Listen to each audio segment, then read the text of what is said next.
Hello, this is Dr. Randy Cook, and I want to thank you for joining us today on the Prescription for Success podcast.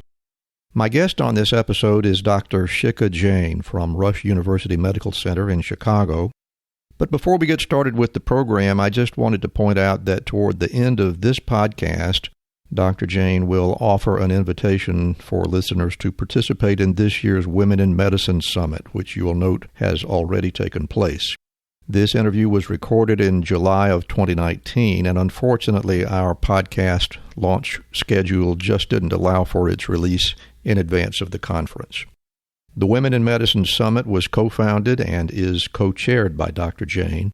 It is a CME-accredited meeting aimed at amplifying the voice of women physicians and working toward gender parity in medicine. So, on behalf of Dr. Jain, we'd like to invite our listeners to consider attending next year's Women in Medicine Summit, which will take place October 9th and 10th, 2020, in the Drake Hotel in Chicago. You can learn more about the Women in Medicine Summit at womeninmedicinesummit.org. So now, let's go ahead with today's Prescription for Success.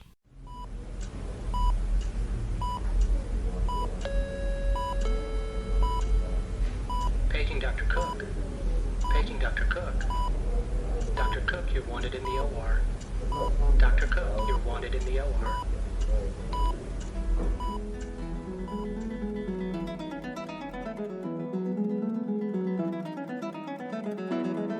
Welcome to the Prescription for Success podcast with your host, Dr. Randy Cook.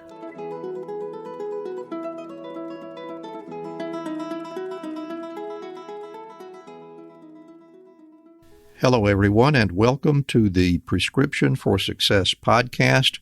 I'm Dr. Randy Cook, your host for the podcast, which is produced in cooperation with MD Coaches, a company dedicated to developing and empowering physicians to realize a greater potential and achieve a greater level of satisfaction in their chosen fields. You can find MD Coaches on the web at mymdcoaches.com. Today, we'll be hearing an interview I did with Dr. Shihka Jain from Rush University Cancer Center in Chicago. Dr. Jain was a Dean's List graduate from the University of Chicago with a BA in biology in 2003. She went on to earn her MD from Michigan State University College of Human Medicine in the class of 2008. She completed an internal medicine residency at University of Illinois Hospital, Chicago in 2011, and from there she went on to a fellowship in hematology and oncology, which she completed in 2015 at Loyola University Chicago Hospital. Today, Dr. Jain has a faculty appointment as Assistant Professor of Medicine in the Division of Hematology, Oncology, and Cell Therapy at Rush University Cancer Center, where she is also the Physician Director of Media Relations at Rush. Dr. Jain founded and co-chaired the inaugural Women in Medicine Symposium at Northwestern Memorial Hospital in Chicago in 2018. She has been an important voice in promoting gender equality in medicine and serves on the Women's Leadership Council at Rush. She is widely published in the scientific literature as well as in publications relating to professional practice issues. Her clinical interest is in gastrointestinal oncology with a particular interest in neuroendocrine tumors, precision oncology, immunotherapy, genomics, colorectal, and hepatic carcinomas. Her research interests also include gender equality and career advancement for women and the impact of social media in medicine. Dr. Jain was kind enough to take a little time out of her very busy schedule for a conversation with me about her prescription for success. So now let's hear that interview.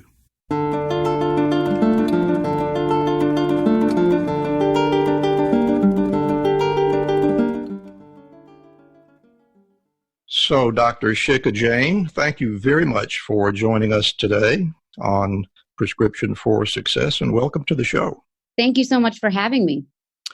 So our guests, beg your pardon, our audience has already heard in my introduction a good bit about you.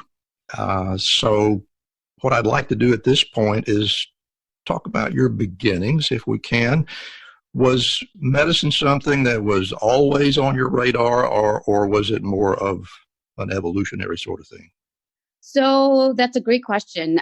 It was always on my radar. I was raised in the family of a surgeon. So my father is a surgeon, and he was very inspirational to me growing up. I used to round with him on the weekends, and I loved going to see his patients, and seeing that doctor-patient interaction really solidified for me at a very young age that I wanted to be a physician. When I was in college, there were some times where I questioned my decision because, as many of you know, organic chemistry and biochemistry are pretty challenging. It was not exactly the happiest moments of my life when I was sitting in those very large lecture halls.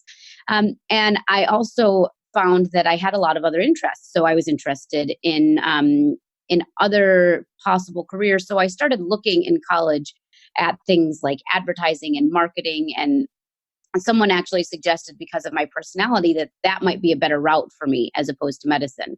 So I looked into that very briefly in college, but I always came back to medicine because it really was the only career that I could see myself in where I would be feeling like I was going to do something that made an impact, and kept me happy and kept me engaged and kept me challenged. And that doctor-patient relationship, I really cherish that. And for me to have the ability to change people's lives and be a part of people's lives in sometimes a very big way was important to me when I was deciding what I wanted to do. So I definitely stepped away from medicine briefly when I explored other options, but it always called me back. And I'm so happy that I stuck with it and ended up in the field that I'm in now. Well, I'm delighted to hear that. And it certainly sounds like you were very deliberate in your thinking about how you were going to approach your career, which all of us who have been involved in medicine, I think, would agree that it is challenging, and it's a good idea to give it some serious thought. But while we're in that territory, I just want to ask you about one thing that I found very interesting in looking over your bio, and that is, during your undergraduate years, you actually spent some time teaching first graders in a parochial school in India. Can you tell us a little bit about that? Yeah, that was an incredible experience. So at one point, I was considering going into teaching and becoming a teacher. I love children. I always have. And when I decided on medicine, I initially thought I was going to go into pediatrics. But I really wanted to look into what it would be like to be a teacher, and not just a teacher, but a teacher in maybe an underserved area or an area that didn't necessarily have the same resources that I was accustomed to. So I was very fortunate in that I found a position for a summer where I taught these very young children, and it was about 50 students, and it was in a town in India. And it was a very eye-opening experience. I speak Hindi fluently, so all of the classes that I taught were in Hindi, and I taught these students all of their coursework except for actually teaching them Hindi. My grammar wouldn't have been good enough to teach them actual Hindi. But it was an incredible experience, and I have such respect for teachers and what they do, because it is a extremely difficult job. And I loved the 3 months that I did it. I was very fortunate. It was almost like an exchange program where the teacher who was supposed to be teaching was actually coming to the U.S. for a couple of months, and she was coming for vacation. But so they were looking for someone to fill in her position. So I was lucky enough to be able to be selected to do that. So it was a very enriching and wonderful experience. I stayed with the host family while I was there and really was able to immerse myself in the life of that town. Much of my extended family still lives in India, but they live in the bigger cities. So I hadn't really experienced living in a smaller, it's not really a small town, but experienced living in a less developed area. And it was just a wonderful, incredible, enriching experience for me. I bet that was a great experience. And I will have to say that as the child of a school teacher, I understand some of the things that you're talking about. And until you live in the world of a teacher, I don't think you quite understand exactly the level of challenges and the importance that you serve in that role, and you are certainly to be congratulated to have put yourself in that position. Thank you. Yeah, it really, when I was doing the teaching, I would look back and think of my teachers that I had as a child, and seeing it through an adult's eyes as a teacher's eyes, I really cannot even express the amount of respect I have for the teachers that I was fortunate enough to have growing up. It is a challenging field to be in, but it is also incredibly rewarding. Well, again, hats off to you for having that experience. So after you got your BA in 2003, you spent some time at Drexel University. Was that merely an opportunity? Well, I won't say merely, but I'm guessing that might have been an opportunity for you to enlarge your science background in as much as your previous degree was a BA. Am I on the right territory? Yeah, that's correct. So at the University of Chicago, where I did my undergrad years, they have a very strong focus on the Common Core. So there are a lot of, even my degree was in biology, but biology was considered a BA degree because we also have all of these other classes that we take in the social sciences and the humanities. And I actually was very fortunate in my fourth year of college, I was able to do a study abroad in South Africa. So when med school applications were due, I was actually in South Africa. So I made the decision that I would take a year off in between college and medical school, because I knew that I wouldn't be able to really dedicate the amount of time I needed to my med school applications my last year of college.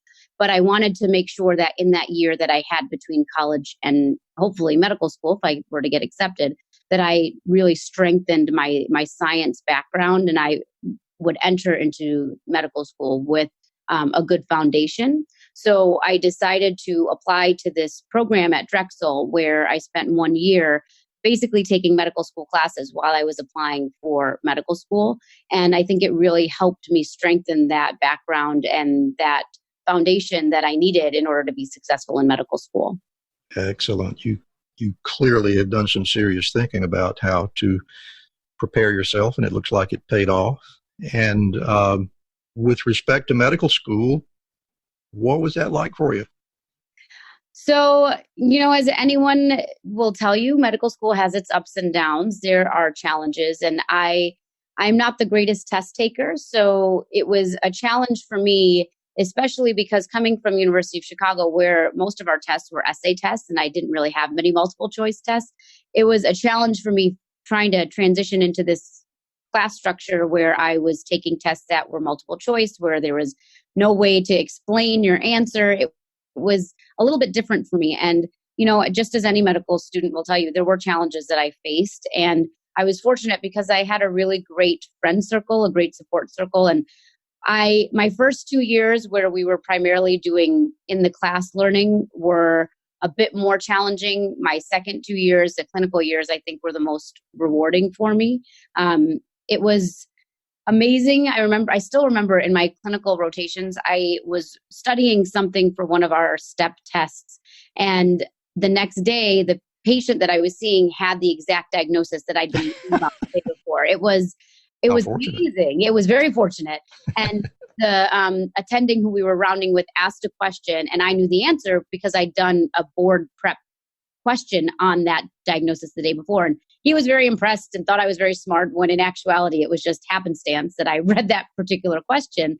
But that moment stuck with me, because I actually came home and I called my parents and I said, for the first time, I actually feel like all the studying and reading and testing that I'm doing is important, and I understand the meaning behind it. Because up until now, I was doing all this stuff just to get the scores, just to pass, just to get to the next level. Now I'm actually reading things that are having a direct impact on how I treat patients. And it was almost like a epiphany for me, that I wasn't just studying for the test. I was studying because the things I was learning, I was going to need to know in order to take care of patients. That is a really great lesson, And isn't it just wonderful when something that you read last night pays off like that? Oh my gosh. It's still, even today as an attending, when things like that happen, I get warm fuzzies. I bet you do. It's an amazing thing to think, wow, I just read that and now I can apply it and help this person. And it's really a special field that we are in. Excellent. And then residency, you decided to go the route of internal medicine rather than pediatrics. I think all of us who have been there understand that the transition from medical student to house officer is more profound than one might guess. So tell us a little bit about that. I think the most important thing that I learned as an intern and that people told me was you need to know how much you don't know, because coming into your intern year, you've just taken all of your step tests. You hopefully have scored decent or well, and you feel like you know a lot. And then you get put in front of a patient and you realize you don't really know anything. Exactly. And so it's really a very humbling experience to walk in your first day and realize you've been working your whole life to get to this point, but the learning curve when you start your intern year is so steep. And I think the interns and the residents who end up being the most successful are the ones who realize that they don't know a lot and they are humble and they're able to ask for help. And I have never been above asking anyone for help or asking questions or clarifying things. And I think that is extremely important when you start your intern year, because people's lives are essentially in your hands and you have this entire network of people who can help you. You just need to make sure that you go to them when you need help and know what you don't know. Yeah, that's a great observation. And I think, and I'll be interested to know if you agree with this, I think there's so much pressure when you become a house officer in terms of your potential advancement. And by the way, I'm delighted to know that you understand something of a surgeon's life, because that was my life as well. But I think there can be a tendency as a house officer to try to fake it, to make everybody think that you are very, very smart. And the realization that you're there to learn is a very important and a really insightful observation on your part. And it sounds like you handled it very well. Well, looking back, I like to think I handled it well. I may not have.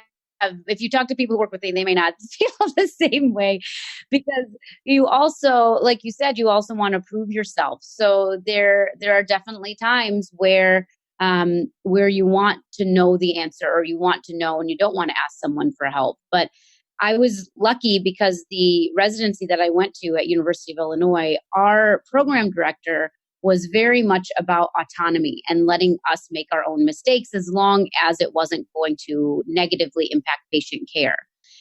And so the wonderful thing about our program was the interns were very reliant on the senior residents, and the senior residents were very self-sufficient, where they knew they could call the attendings if they needed help or if they had a question. But for the most part, they were able to make their decisions themselves. So overnight, if something was happening, we wouldn't need to call our attending. We would just call our senior resident. And I think that made it a little bit easier for me to also reach out, because as a newly minted intern, I didn't want to be calling the attending at 2 a.m. with a question. We all know that feeling, yeah. Yeah, that is not something I would have enjoyed doing as my intern year began. But I was lucky that we always had senior residents who were not only available, but they were also very helpful. And I think that's something that's a challenge sometimes, because as a senior resident, you can feel like you're too busy, or, I went through this, or maybe you had a bad senior resident or a bad attending who kind of did a sink or swim type mentality. And I think we're all in these institutions and these academic institutions to help each other become better. And I think it's really important to keep sight on that, because our ultimate goal is really to help these patients. And so finding those support systems and finding those mentors and finding those people who can really help you be successful, I think is key to having a successful residency experience. Absolutely. And it sounds like it was really a good experience for you. And then it looks like between residency and your oncology fellowship, you spent some time in New Zealand. What was that like? So that was pretty incredible. My husband and I, we met in medical school and we'd been dating and then we got engaged, but we did long distance throughout residency. So we decided that we were going to delay starting fellowship by a year. Back then, you could apply for a fellowship your third year of residency and then take kind of a gap year and then So, excuse me, I just want to make sure I understand. So you and your husband were in residency at different facilities? Correct. He was in New Haven and I was in Chicago. Wow. Yeah. Now, there's a challenge. But go ahead. Tell me about New Zealand. It was a challenge. We met in medical school and we made the decision not to couples match when we started residency because we both wanted to allow the other person to grow and be successful in their career. Wow. That is a brave decision. It definitely was. We look back on it now and wonder what we were thinking. But I think it made us stronger as a couple. I think it was actually very good for us because we both established ourselves and figured out what we wanted to do without feeling like we had to make decisions based on the other person. And I think that really helped us as we went through our residencies. But we did couples match for fellowship because at that point we were going to get married after we finished residency. And we said we should probably live in the same city again. But for that year in between, we wanted to do something different. And we wanted to do something where we were able to enjoy our time together as a couple, but also continue to work and continue to practice medicine. So we became locum tenens physicians in New Zealand, and we worked there for about 6 months in a very small town. And we traveled around the country, and then we spent the next 6 months traveling to other parts of the world and in the U.S. and visiting friends and just kind of enjoying the year before we started our fellowship and embarked on our future career paths. It's a great story. Really great story. Congratulations on a really insightful plan, successfully executed. You did very well. Thank you. So after that, you were in your hematology oncology fellowship at Northwestern. Is that right? No, that was at Loyola. I went to Northwestern after I finished fellowship. Right. So, let's stay with the theme. Tell us a little bit about the fellowship. Was that significantly different from residency or not? So I would say my fellowship was even more challenging than residency because at least in an internal medicine residency, you've done some of the reading, you know some of the information because it's medicine and you have to be tested on it. And, I'd done internal medicine exams, I'd done internal medicine rotations. So entering into residency, I felt a little bit more prepared. Coming into hematology and oncology fellowship was a completely different ballgame. I felt like I was starting from scratch because yes, there's a lot of medicine, but the things that I needed to know were things that I had never really learned before because as med students and residents, there isn't a lot of focus on learning about different types of cancers and their chemotherapies. And as I was going through fellowship, immunotherapy agents started becoming a big treatment plan. And that's something that I'd never even heard of, and most people hadn't heard of because it was a newer treatment paradigm. Yeah, you came into the hematology oncology world during a period of tremendous upheaval because of, as you say, the more molecular approach to the disease. So I'll bet that was challenging for you. It absolutely was. And it was something I struggled with because I was used to knowing a lot more than I knew. And it was a challenge because I wanted to know everything, but I could barely even keep up with, the advances that were happening on a day-to-day basis while still trying to learn the foundation of hematology and oncology. So that was definitely a challenge, but I was fortunate in that I had, again, a strong support system with my family, and I was able to really, kind of navigate as much as I could. I took some board classes. I took some board review classes before I even studied for the boards because I wanted to really get that strong foundation solidified. It was a challenge. It was a struggle and it was not easy. And I also became pregnant during my fellowship halfway through. So that added another challenge into the mix. But I think it made me a better physician and a stronger clinician overall, because once you struggle and you realize how hard you have to work to achieve something, I think you appreciate it even more. Well said. So after fellowship, 3 years, I think, at Northwestern Memorial, and then an academic appointment at Rush University. How'd that come about? So I did spend a couple years at Northwestern, and it was a wonderful experience. I enjoyed working there. It's obviously an excellent academic institution. About 3 years into my appointment there, I was contacted by the leadership at Rush, and they noticed my activity on social media, and they also noticed that I did quite a bit of writing for organizations like Kevin MD and Doximity. And they also noticed the gender equity type research and gender equity initiatives that I was a part of and that I was leading. And so they reached out and asked if I would be interested in coming over to Rush with a leadership position where I would continue to practice clinical medicine and see patients and work on starting clinical trials. But I would also be the physician director of media for the Cancer Center to help with the kind of development and rebranding of our brand new cancer center that's currently being built, and also to take the lead on some of the gender equity initiatives that they were hoping I would be able to create and spearhead here, along with this multi-institutional national Women in Medicine Summit that I plan.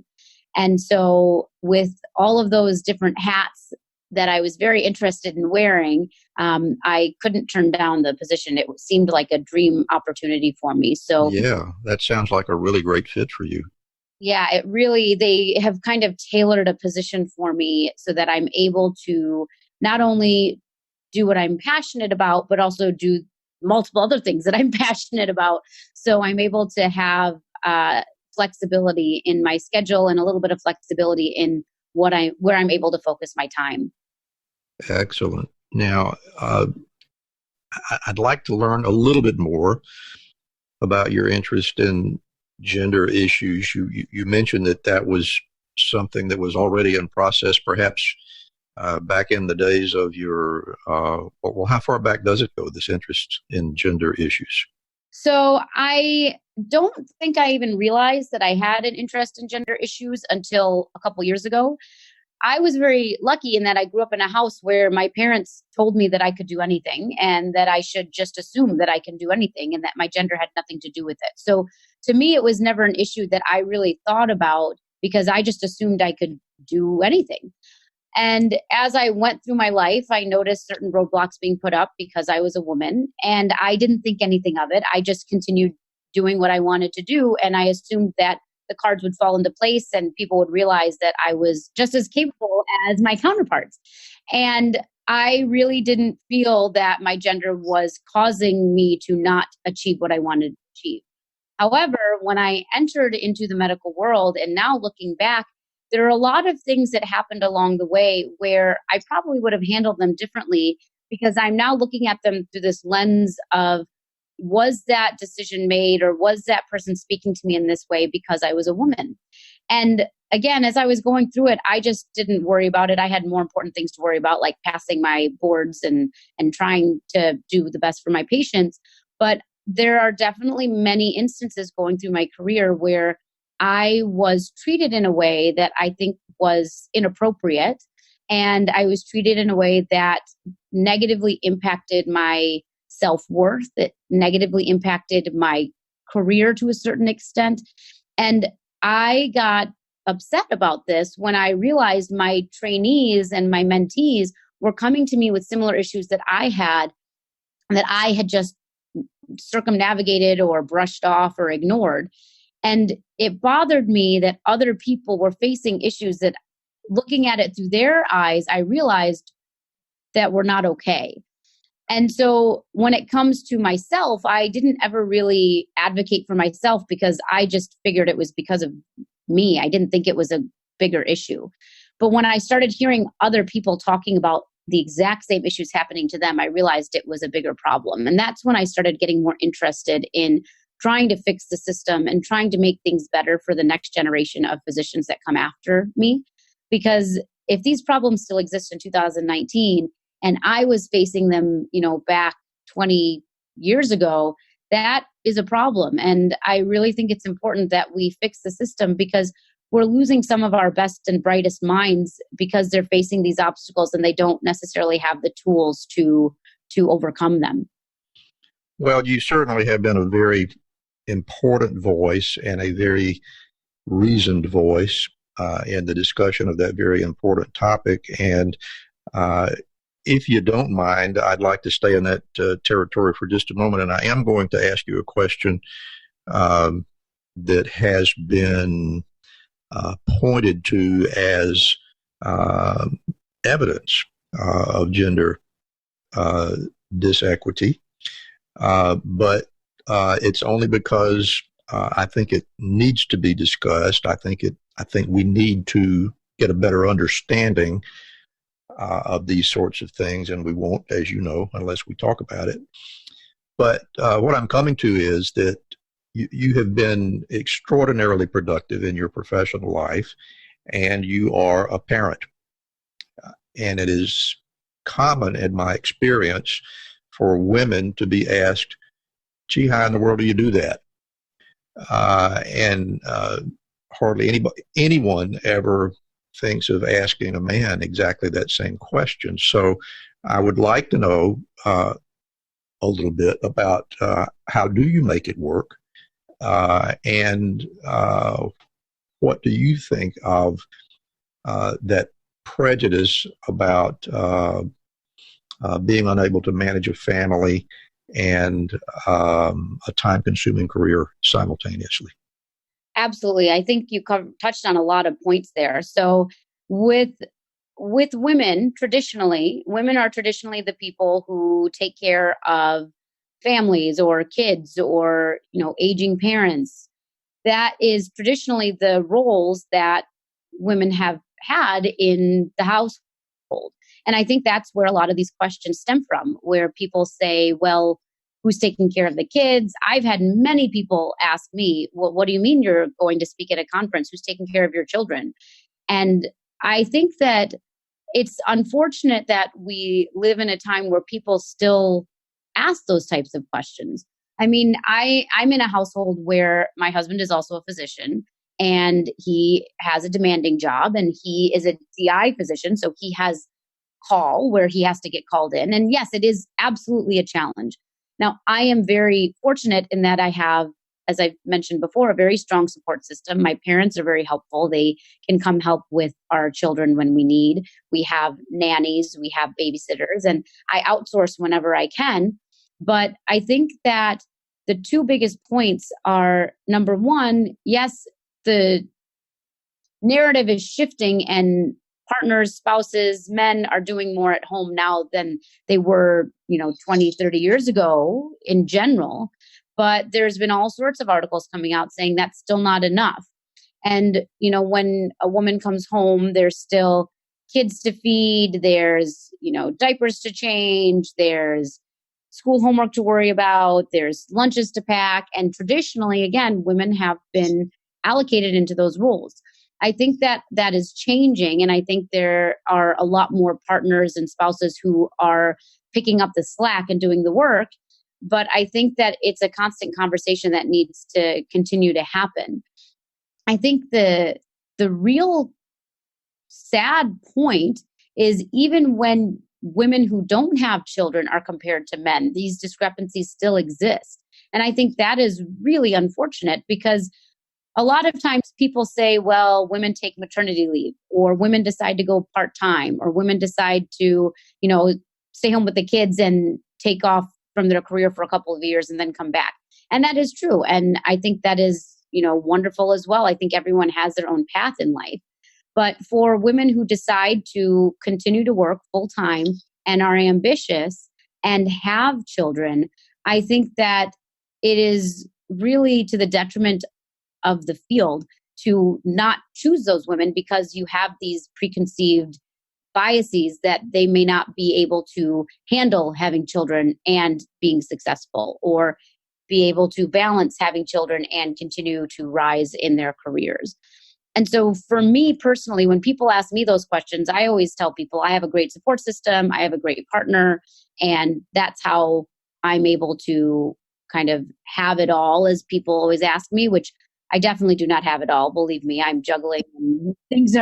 I'm pretty sure that I've missed 3 or 4 things already today. So I think that it's just, you have to be reinventing yourself on a daily basis. And one thing that my mom actually has always taught me, she said, every day is a new day and you are a new person every morning when you wake up. And the challenges that you face today are going to be different than the challenges you faced yesterday. So you have to reinvent yourself every day, and you have to be constantly thinking about, how can I make today work the best that I can make it work? How can I be organized enough to make sure that nothing falls through the cracks? And so I think I answered your question, then I went off on a little bit of a tangent. But You did very well. but I think to summarize, just being a working mom comes with its own challenges, and everyone manages it in different ways. And I think we really need to, when we talk about women in the workplace, and especially mothers in the workplace, there need to be resources available to make it easier as opposed to making it harder. I mean, when you talk about things like lactation rooms or childcare, those are things that should be just assumed, and they're not right now. And I think that is something that needs to change as more and more and more women enter into medicine. Well, Dr. Jain, I want to say that certainly women in general are very fortunate to have you as a spokesperson, because you are very reasoned in your approach. You're very thoughtful, and you actually recommend solutions rather than simply complaining. And I think that's what makes the biggest difference. If you are in any way expecting to change things, you have to be willing to get out in front of it and come up with some solutions, as well as complaining about the problem. And just one other thing that I would like to ask you about within that particular area is you wrote an article that appeared in Doximity recently entitled "Gender Equity Needs a Diagnostic Approach."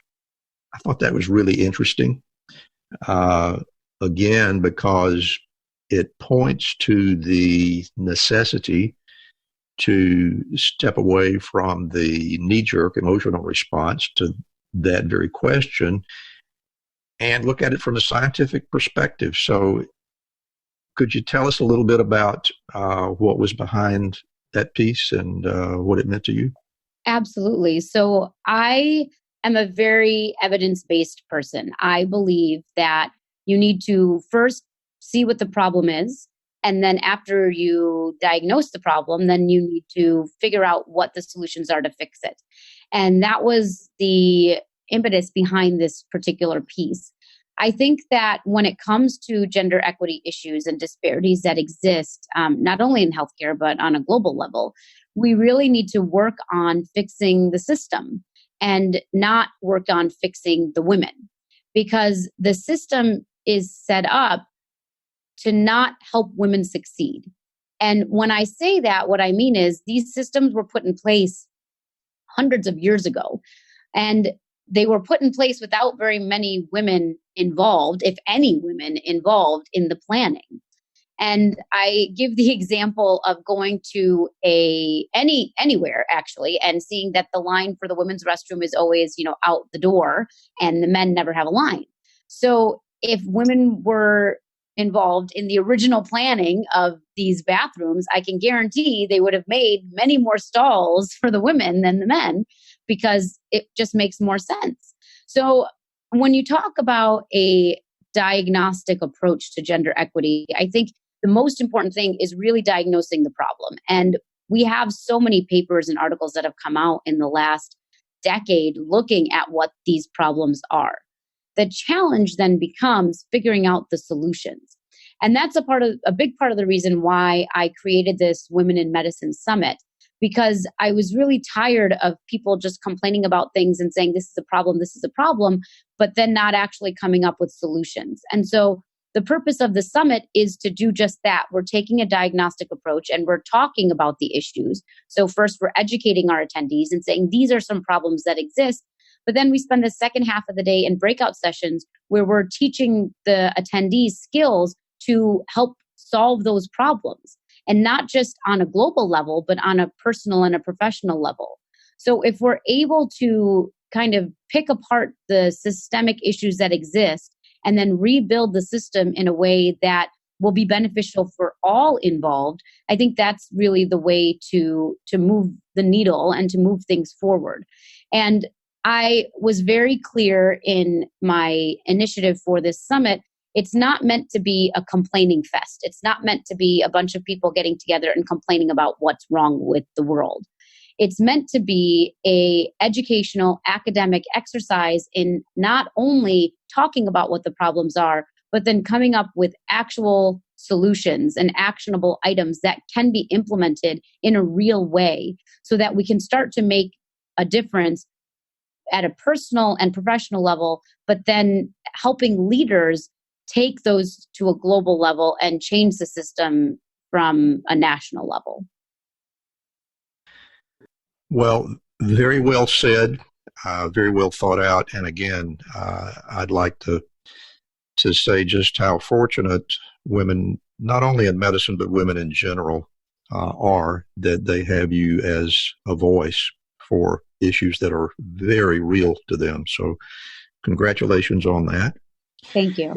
And at that point, we have come to the part of our interview that I really enjoy the most, and that is we like to give our guest an opportunity to share with us their own personal prescription for success.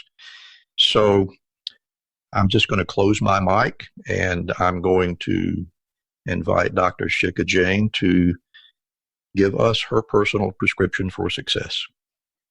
So in order to be successful in whatever you do, I think that you need a couple of things. Number one, you need a very strong support system, whether that's friends or family or your church or wherever you find support. You need a strong support system because there are going to be days where you need people to lift you up, and you want to make sure that you have that in place. The second thing, I tell all of my trainees to create an awesome list. So what an awesome list is it's a list of your accomplishments, or it could include emails that you've gotten saying how wonderful you are, or a letter from a patient, basically a file that reminds you how great you are, because there are going to be days where you are struggling and you're going to be questioning why you're doing what you're doing, or you're going to make a mistake and you're going to have a failure. And I recommend people go back to their awesome list and remember that you are successful, you are worthwhile, and you really have the ability to do amazing things. So refer to that awesome list whenever you're feeling down. And the third big thing that I recommend to people is to keep a binder of mentors. So when I say a binder of mentors, what I mean is you need mentors in different aspects of your life. You need a professional mentor who is going to help you achieve your academic success if that's what you want. You need a personal mentor, so someone who can help you achieve your personal successes that you want.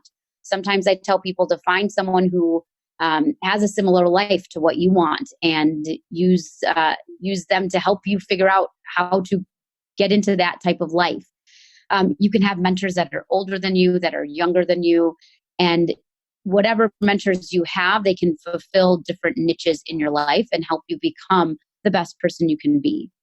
And then my last and most important thing that I tell people for success is always be learning, questioning yourself, and really trying to find ways you can improve. Because another thing my mom always tells me is you can't change the way other people behave, but you can change the way that you behave.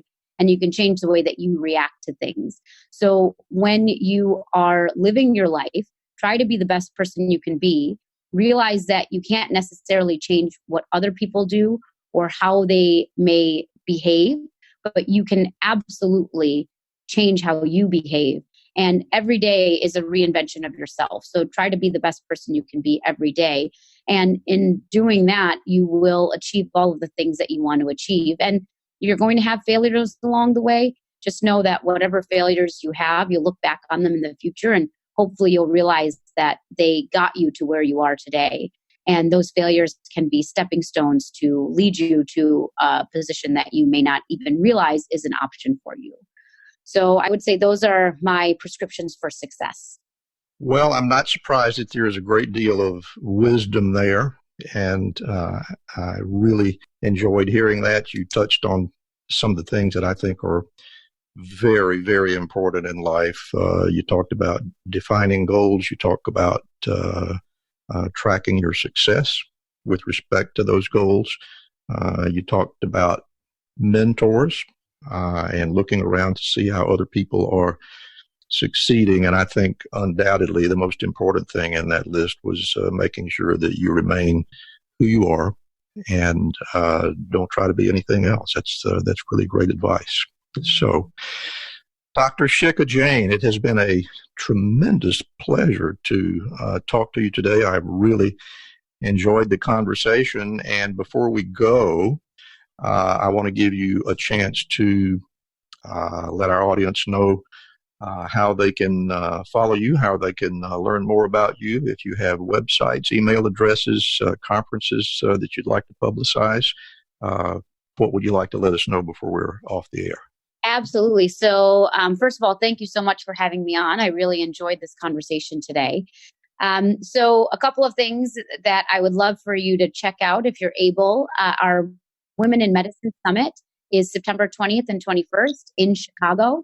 The website for that is www.womeninmedicinesummit.org. So check that out today. If you want to find me on Twitter, I'm at Shihka Jain MD, which is spelled SHIKHAJAIN MD. If you want to find me on Instagram, I'm also at Shihka Jain MD. I'm also on Facebook. You can find me under my professional page. Again, Shihka Jain MD. I'm not very creative when I'm putting my social media accounts out there. And then I have a website that's www.shikajainmd.com. So you can reach out to me in any of those ways. And through my website, there's actually an option to email me through there. So feel free to find me in any of those social media platforms or any of those websites. Excellent. And once again, Dr. Shihka Jain, thank you so much for being here. You've been a charming guest, and we appreciate your time. Thank you for having me.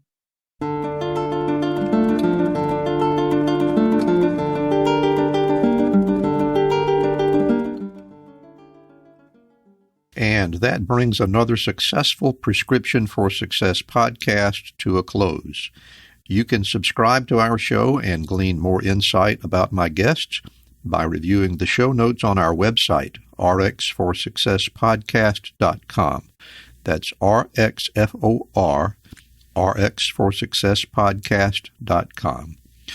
We'd love it if you would leave a comment or a question, and I'll be reading some of those on the air from time to time. Finally, if you'd like to help support the show and gain access to members-only content, you can become a patron by visiting the Patreon website at patreon.com/RX for Success podcast. That's Patreon, Patreon, patreon.com/RX for Success podcast. Thank you very much for listening, and please do join me again next time for another Prescription for Success.